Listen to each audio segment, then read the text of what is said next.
이 일 후에 내가 보니 하늘에 열린 문이 있는데 내가 들은 바 처음에 내게 말하던 나팔 소리 같은 그 음성이 이르되 이리로 올라오라.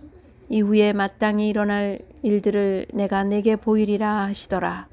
내가 곧 성령에 감동되었더니 보라, 하늘에 보좌를 베풀었고 그 보좌 위에 앉으신 이가 있는데 앉으신 이의 모양이 벽옥과 홍보석 같고 또 무지개가 있어 보좌에 둘렀는데 그 모양이 녹보석 같더라.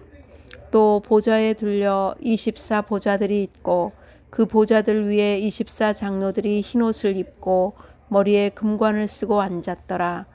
보좌로부터 번개와 음성과 우레소리가 나고 보좌 앞에 켠 등불 7이 있으니 이는 하나님의 7영이라. 보좌 앞에 수정과 같은 유리바다가 있고 보좌 가운데와 보좌 주위에 4 생물이 있는데 앞뒤에 눈들이 가득하더라. 그 첫째 생물은 사자 같고 그 둘째 생물은 송아지 같고 그 셋째 생물은 얼굴이 사람 같고 그 넷째 생물은 날아가는 독수리 같은데 4 생물은 각각 6 날개를 가졌고 그 안과 주위에는 눈들이 가득하더라. 그들이 밤낮 쉬지 않고 이르기를 거룩하다 거룩하다 거룩하다 주 하나님 곧 전능하신 이여 전에도 계셨고 이제도 계시고 장차 오실 이시라 하고 그 생물들이 보좌에 앉으사 세세토록 살아계시는 이에게 영광과 존귀와 감사를 돌릴 때에 24 장로들이 보좌에 앉으신 이 앞에 엎드려 세세토록 살아계시는 이에게 경배하고 자기의 관을 보좌 앞에 들이며 이르되 우리 주 하나님이여 영광과 존귀와 권능을 받으시는 것이 합당하오니 주께서 만물을 지으신지라. 만물이 주의 뜻대로 있었고 또 지으심을 받았나이다 하더라. 아멘. 오직 예수님, 예수 그리스도의 은혜와 평강이 있을지어다. 아멘. 오늘 우리에게 주신 말씀은 요한계시록 4장 1절로 11절이고요. 하늘의 보좌, 하늘의 보좌라는 설교의 제목입니다. 주님은 저자 요한이 경험한 천국의 환상을 설교라는 독특한 방법을 가지고 처음으로 자연스럽게 공개하고 있습니다. 요한계시록 4장부터 16장은 본론을 이루는 부분입니다. 주된 화두가 심판과 구속입니다. 물론 심판은 악의 세력에 대한 심판이고 구속은 하나님의 백성들을 향한 것입니다. 4장 1절에 보면 이 일 후에는 시간의 흐름이 아닙니다. 시간의 흐름이 아니고 계시록에 4번 등장하는데 원문은 이후에라고 하여 시간적 순서가 아니라 환상의 논리적 순서를 표시하는 것입니다. 요한이 성령의 감동으로 보는 환상이잖아요. 1장 19절에 그러므로 내가 본 것과 지금 있는 것과 장차 될 일을 기록하라는 말씀과 연결되는 것이 자연스럽습니다. 하늘에 열린 문이 언급됩니다. 창세기 28장 18절에 보면 베델 사건이 나오잖아요. 그 사건은 최초로 하늘문이 활짝 열렸던 에덴의 회복으로 종말적인 사건을 전망합니다. 요한이 성령의 감동을 받은 상태에서 환상 중에 본 하늘 보좌의 광경은 다음과 같습니다. 여러분도 잘 머릿속에 음미해 보시기 바랍니다. 먼저 찬란한 하나님의 보좌가 있고요. 그 위에 심판자가 앉으셨으며 보좌를 중심으로 하여 우주적 교회의 대표들을 상징하는 24 장로들이 둘러앉아 있고 보좌로부터 성령이 나오사 보좌 앞에 7명이신 성령이 앉아 계십니다.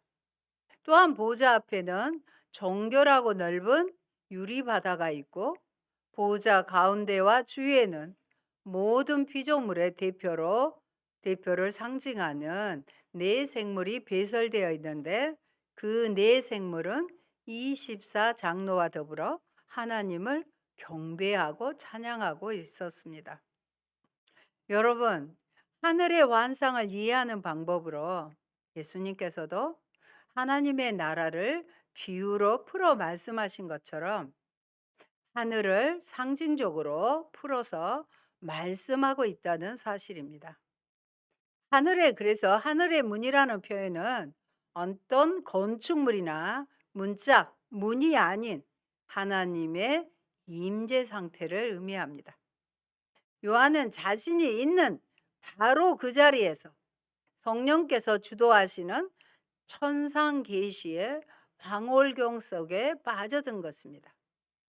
이 땅에 어린 양으로 오셔서 인류의 죄를 짊어지고 공생애를 시작하실 그 공적인 자리에서 첫째 예수님은 세례를 받으십니다. 예수님이 세례는 메시아 되심을 이제는 공개적으로 드러나는 그 시점이고, 그때 하늘의 문이 열립니다. 하늘이 열리죠. 이것은 하나님이 내려오셨다, 하나님이 임재하셨다는 뜻입니다. 그 열린 문은 열릴 문이 아닙니다. 완료형입니다. 더 정확하게 이미 열려져 있는 문이라는 뜻입니다.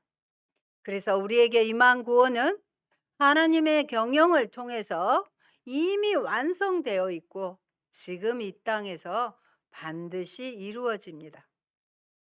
이리로 올라오라 했습니다. 요한이 성삼위 하나님께 이끌려 새로운 영적 계시의 세계로 들어간다는 뜻입니다. 이 일은 요한에게만 딱 한 번 단회적으로 허락된 사건으로 우리에게는 할 필요도 없는 사건입니다. 완성된 계시를 통한 말씀 이외에 하나님이 또 다른 방법으로 우리에게 계시를 보여주신 적이 없고 그럴 필요도 없이 충분하고 충족되었기 때문입니다. 마땅히 일어날 일은 미래에 일어날 일에 관한 것입니다. 이것은 오는 세대와 교회에게 하늘 보좌의 관점에서만, 이게 아주 중요해요. 하늘 보좌의 관점에서만 역사와 미래의 분명한 의미를 통찰할 수 있음을 교훈하고 있습니다. 즉, 역사와 미래는 오직 하나님의 섭리에 따를 뿐입니다. 아멘이죠. 우리의 보기에 좀 답답하고 힘들어도 오직 하나님께서 통치하시고 하나님의 섭리대로 이끌어 가실 것입니다. 도미티안 황제 치하에 당시 그리스도인들은 매일 생사를 넘나드는 피비린내 나는 삶을 살 정도로 지독한 고난과 어려움을 겪고 있어서 그들에게 미래를 보여주는 일이 필요했습니다. 그들은 강제로 짐승의 탈을 쓰고 맹수의 사냥감이 되었고 불구덩이에 산채로 던져졌습니다. 저굴로 피해 인간 이하의 삶을 연명하기도 하였습니다. 당시의 그리스도인들에게는 살인적인 현실을 버티고 이길 수 있도록 미래에 반드시 일어날 종말적인 완성의 그림이 필요했습니다. 이런 이유로 하나님은 요한을 이끌어 반드시 될 일을 보여주셔야 했던 것입니다. 조금만 더 견뎌라. 승리의 면류관이 너희에게 보장되어 있다. 힘들지만 포기하지 말아라. 들어갈 가나안의 그림이 지금 여기에 환상으로 펼쳐 보일 때는 힘을 내어 어두운 현실을 견딜 수 있게 되는 것입니다. 요한이 하나님의 임재 상태에서 본 하늘의 모습입니다. 첫째, 진정한 보좌를 봅니다. 진정한 하늘의 보좌를 봅니다. 하나님의 통치의 장소입니다. 이 말이 여러분에게 위로가 되셨으면 좋겠습니다. 보좌는 하나님의 통치를 나타내는 상징적 표현으로 구약 성경에 자주 등장합니다. 또한 계시록 4장에서 5장에서만 보좌라는 단어가 무려 17번 사용되고 있었습니다. 17번이나. 이건 하나님께서 이 세상에서 떨어져 우리의 보기에 하늘에 계시지만 그럼에도 불구하고 하나님은 이 세상에 대한 통치를 유지하고 계심을 강조합니다. 우리나라 누가 다스리죠? 하나님께서 통치하고 계신다는 거예요. 무지개가 보좌에 둘려 있습니다. 전체적으로 하나님의 주권의 장엄함과 영광과 아름다움을 의미합니다. 마치 에덴 동산이나 성전이나 새 예루살렘은 하나님의 임재가 충만한 곳이죠. 얼마나 아름답든지 보석 모티브에 의해 서로 연결된다고 할 수 있습니다. 구속 역사의 진행은 예수님의 초림으로 말미암아 주어진 새 창조를 통해 성취되고 마지막 계시록 21장과 22장에서 새 창조와 새 예루살렘을 통해 완성이 되는 것입니다. 당시 최고의 권자는 로마 황제가 차지하고 세상의 중심을 가리키는 하나의 상징물로 로마 황제는 신적 존재로 추앙되었습니다. 한마디로 로마가 손이고 종이입니다. 그런데 요한은 당대의 로마 황제의 보좌보다 더 높은 보좌를 환상으로 보고 있습니다. 시편 47편 8절의 말씀 같이 보실까요? 하나님이 열방을 치리하시며 하나님이 그 거룩한 보좌에 앉으셨도다. 라는 시편 기자의 찬양에도 잘 드러나듯이 그분은 바로 하나님이십니다. 여러분, 비록 오늘은 모순 덩어리이고 이해가 안 되고 칠흑같이 불확실한 매일을 우리가 살아가지만 모든 역사는 마침내는 보좌로 귀속될 것입니다. 하나님 중심으로 성취되고 회복되고 완성될 것입니다. 우주 존재 목적의 성취와 역사의 궁극적인 승리는 로마 황제 가이사가 아니라 참 보좌에 앉으신 하나님께 있습니다. 이런 메시지를 통해 당시 지치고 힘겨워하는 성도들에게 말로 전하기 힘든 감격과 능력을 전합니다. 이 보좌는 당시 무소불위의 세계적 권력을 지닌 로마의 황제가 아니라 역사의 종국적 완성과 종말의 승리를 거머쥐신 하나님의 통치와 임재를 보여주고 이것이 우리가 믿는 유일한 희망이자 삶의 능력임을 인식시키는 상징으로 작용하고 있습니다. 이 보좌가 우리의 삶 중앙에 모셔지고 내 인생의 주인으로 내 인생의 왕으로 모셔지고 이 보좌로부터 하늘의 권세가 나와 이해할 수 없는 고난과 고통의 한가운데를 묵묵히 걸어가려는 우리의 발걸음을 고추 세웁니다. 하늘의 보좌는 여호와 하나님께서 이 우주의 통치 장소이면서 세상의 모든 일들을 섭리하시며 심판하시는 판결의 보좌입니다. 둘째, 보좌 주변의 모습입니다. 보좌 앞에 유리 바다가 있다고 있습니다. 유리로 만든 바다가 아니겠죠. 창세기 1장 7절에 언급된 궁창 위의 물과 궁창 아래의 물로 궁창을 하늘의 바다로 표현했습니다. 보좌 가운데에 가운데와 주위에 네 생물이 있는데 앞뒤로 눈들이 가득하였더라고 합니다. 여기서 눈들이 가득하였다는 것은 하나님의 주재하심과 모르시는 것이 없으신 동창력을 표현하는 것입니다. 우리는 하나님 앞에 아무것도 숨길 수가 없는 것입니다. 네 생물 각각이 예리한 천상적인 통찰력을 발휘하여 거룩하신 하나님을 상징합니다. 하나님의 살피심은 어느 장소, 어느 때나 계시지 않는 곳이 없고 항상 우리를 돌아보시고 살피신다는 표현입니다. 그래서 작은 신음에도 우리 하나님은 아시고 응답하시는 사랑의 하나님이십니다. 네 생물은 오직 하나님을 찬미하는데 존재의 목적이 있습니다. 8절에 보면 그들이 밤낮 쉬지 않고 이르기를 거룩하다, 거룩하다, 거룩하다. 주 하나님, 곧 전능하신 이여, 전에도 계셨고 이제도 계시고 장차 오실 이시라. 이렇게 찬미합니다. 거룩하신 하나님으로 전에도 하나님은 계셨어요.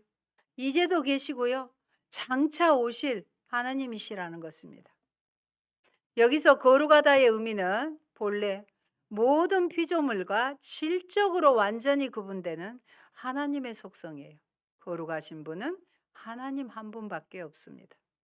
세 차례 반복 표현된 점은 단연 하나님의 거룩하심에 대한 최상급적 표현입니다.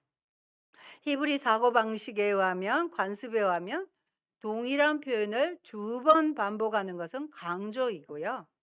3번 반복하는 것은 최상급적 표현이라는 것을 아셨으면 좋겠습니다. 여러분, 우리 또 다른 성경 에스겔서는 에스겔이 포로로 붙잡혀 갔을 때 그발 강가에서 보았던 종말적인 환상을 기록한 책이죠. 요한계시록과 비슷한 묵시 문학 장르에 속해 있습니다. 에스겔 1장에서 네 생물의 형상이 등장하는데 이 넷의 성격을 다 지닌 어떤 존재임을 암시합니다. 에스겔서 10장 14절로 15절 성경 찾지 말고 같이 보시겠습니다. 그룹들에게는 각기 네 면이 있는데 첫째 면은 그룹의 얼굴이요, 둘째 면은 사람의 얼굴이요, 셋째는 사자의 얼굴이요, 넷째는 독수리의 얼굴이더라. 그룹들이 올라가니 그들은 내가 그발 강가에서 보던 생물이라. 아멘. 지금 계시록 4장하고 똑같지 않아요? 네 생물은 모든 동물계에서 가장 고상한 것과 가장 강력한 것과 가장 지혜로운 것과 가장 민첩한 것을 상징하며 사람을 포함한 자연계의 각 대표가 하나님 보좌 앞에 앉아 하나님의 뜻을 성취하고 하나님의 위엄을 예배한다는 의미로 해석하기도 합니다. 바로 네 생물은 천사의 무리를 뜻하는 그룹입니다. 그룹.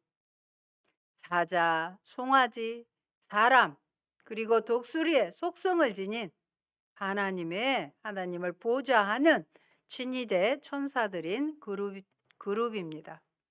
에스겔서 1장 12절로 14절 어떻게 이들이 이동하는지 보겠습니다.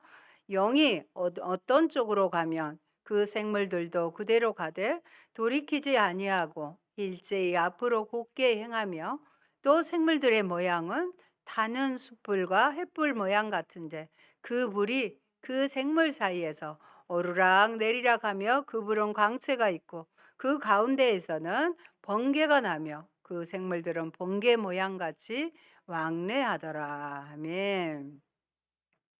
생물들이 굉장히 분주히 움직이는데 영이 가는 대로 간다고 합니다. 이 그룹의 활동은 그래서 하나님의 경영과 하나님의 경륜과 뗄 수 없는 존재입니다. 이들은 독자적으로나 자의적으로 활동하지 않습니다. 반드시 하나님이 움직이시는 곳을 향해 움직입니다. 네 생물이 하나님의 보좌 가운데와 보좌 주위에 있다는 것은 창조주와 피조물 사이의 관계를 상징적으로 잘 시사해 줍니다. 하나님은 온 피조 세계에 충만하신 분이십니다. 그것은 그분이 창조하신 피조물로부터 영광을 얻기 위한 목적을 갖습니다. 그런데 왜 이런 환상이 에스겔서와 요한계시록에 나올까요? 이유는 에스겔과 사도 요한이 당시 상황이 똑같다는 데 있습니다. 성도들이 극도의 고통 속에 있고 세상은 모순과 불공평함과 억울함이 가득합니다. 반란과 고난이 그치지 않습니다. 이런 때 우리는 하나님의 실존과 그분의 일하심을 의심하게 됩니다. 결국 하나님은 이런 환상을 통해서 성도들에게 그분 자신이 전능하신 하나님이심을 선언하십니다.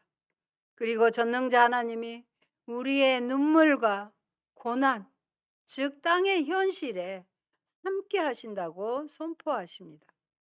세 번째, 그러므로 하나님의 약속을 믿고 미래를 바라보시기 바랍니다. 9절에서 11절 같이 한번 읽어보실까요?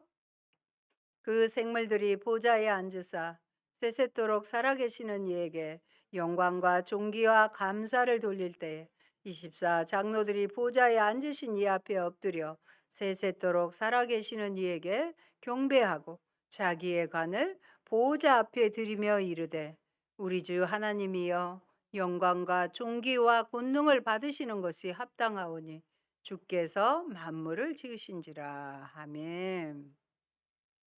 24 보좌와 24 장로는 3장 21절에 관련해서 결국은 이긴 자들입니다.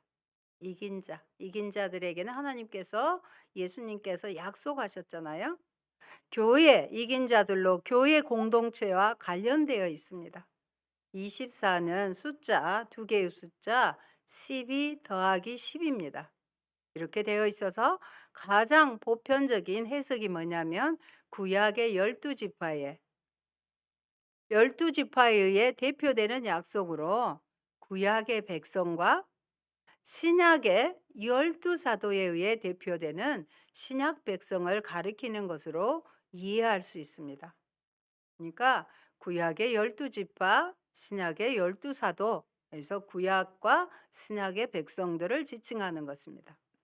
24 장로는 하나님의 백성 전체를 나타내며 교회 공동체가 하늘에 존재한다는 뜻입니다. 이 땅에서 우리 빛과 소금인 교회가 있고 하나님 나라에도 있다는 것입니다.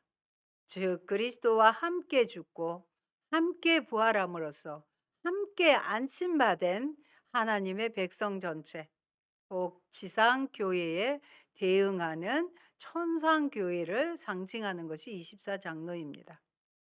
5절에 보좌 앞에 켜져 있는 7 등불, 곧 7영에 대해서 소개하고 있습니다. 하나님의 7영입니다.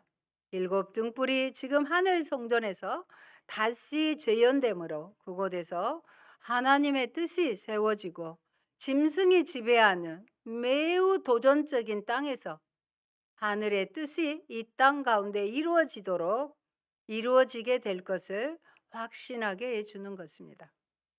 창조주 하나님에 대한 찬양과 예배를 드립니다. 예배의 찬양은 두 부분으로 나뉘는데 네 생물에서 시작하여 24 장로들에게 이어집니다. 창조주 하나님에 대한 찬양입니다. 네 생물은 쉬지 않고 찬양합니다. 이러한 모습은 하나님께서 얼마나 찬양받으시기에 합당하신 분이신가를 강조하고 있습니다. 거룩하다, 거룩하다, 거룩하다. 주 하나님, 곧 전능하신 이여, 전에도 계셨고 이제도 계시고 장차 오실 자라고 찬양합니다. 내 생물이 밤낮 쉬지 않고 하나님께 올려드리는 것은 영광과 존귀와 감사입니다.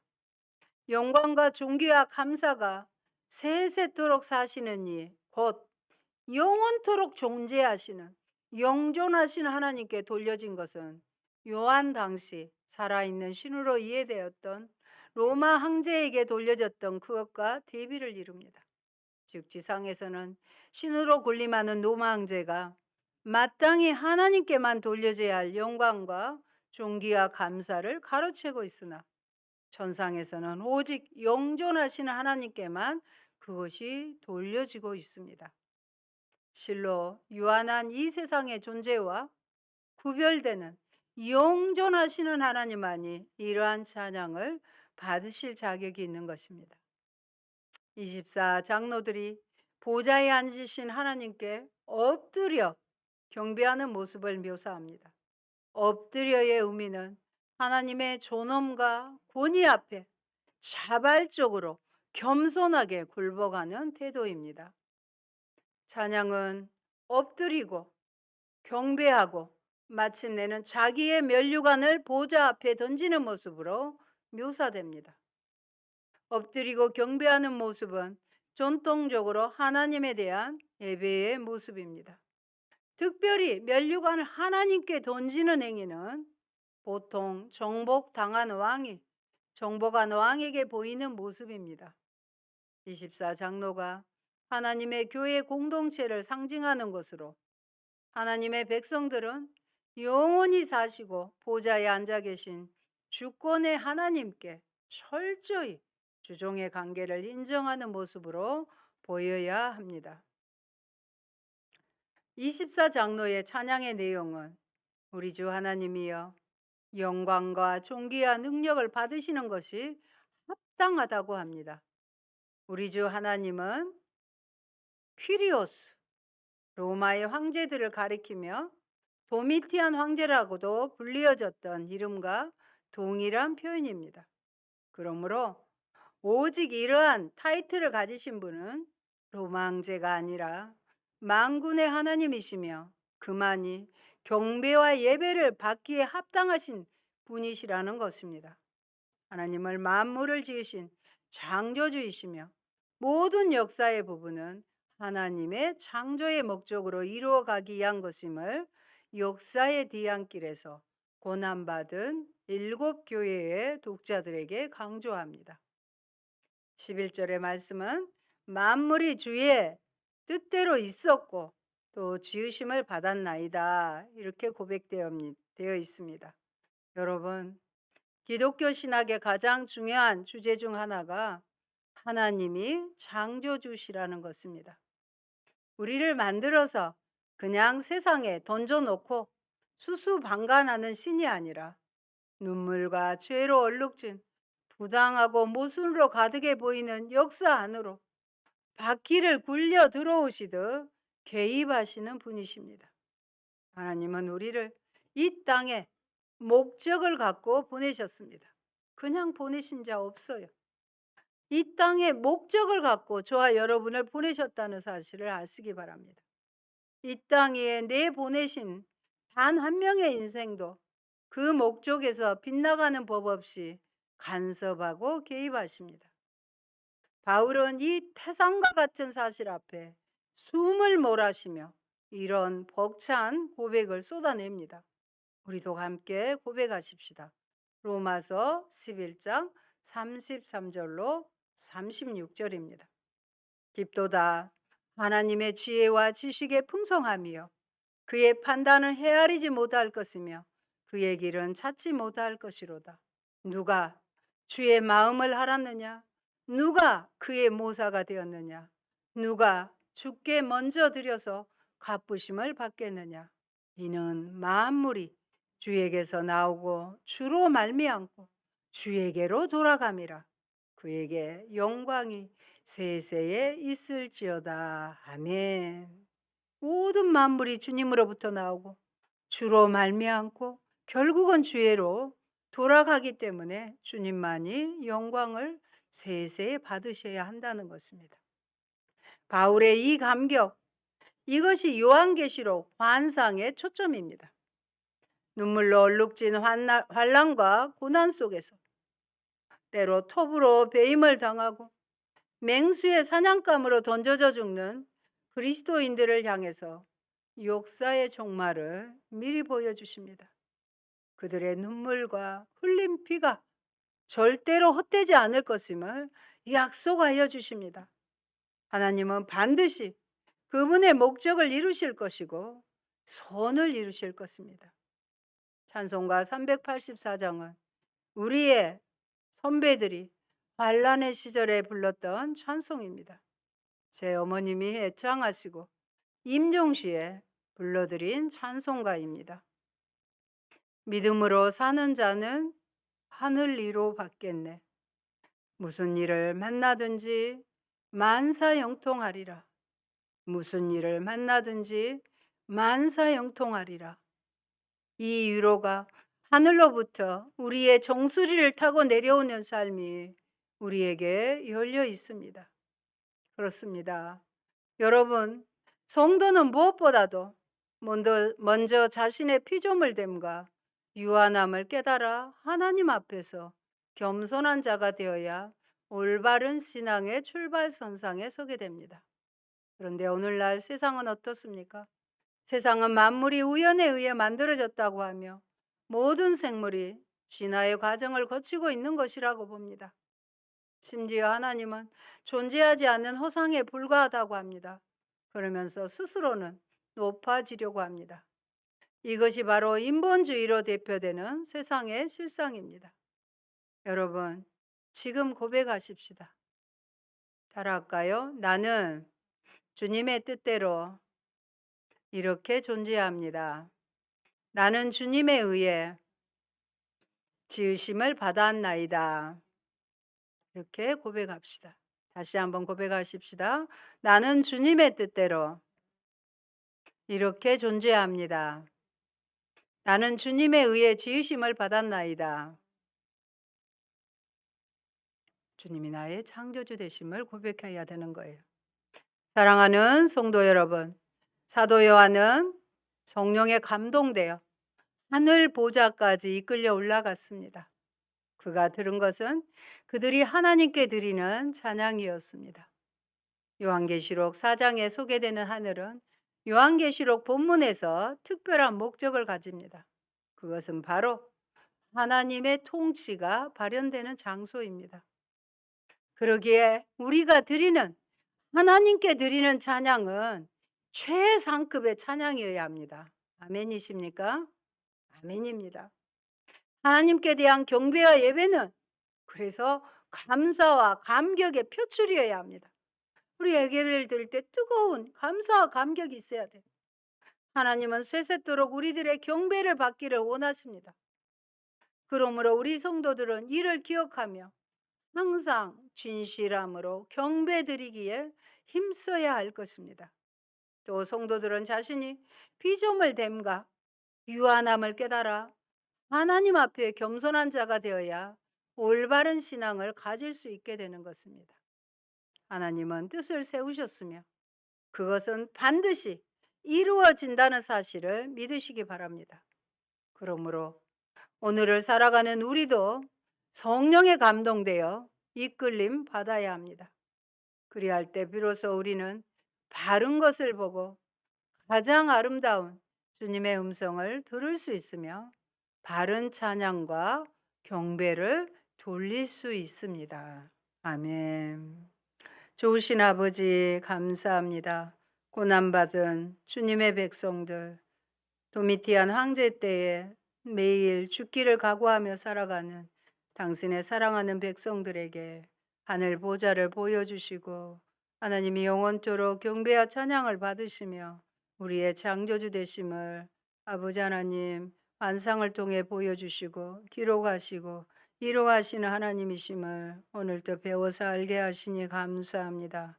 그 하늘 보좌가 나의 마음의 중심에 내 마음에 모시게 하시고 하나님을 나의 주인으로 나의 왕으로 모시고 늘 감사와 존귀와 영광을 하나님 앞에 돌려드리는 저희가 되게 하옵소서.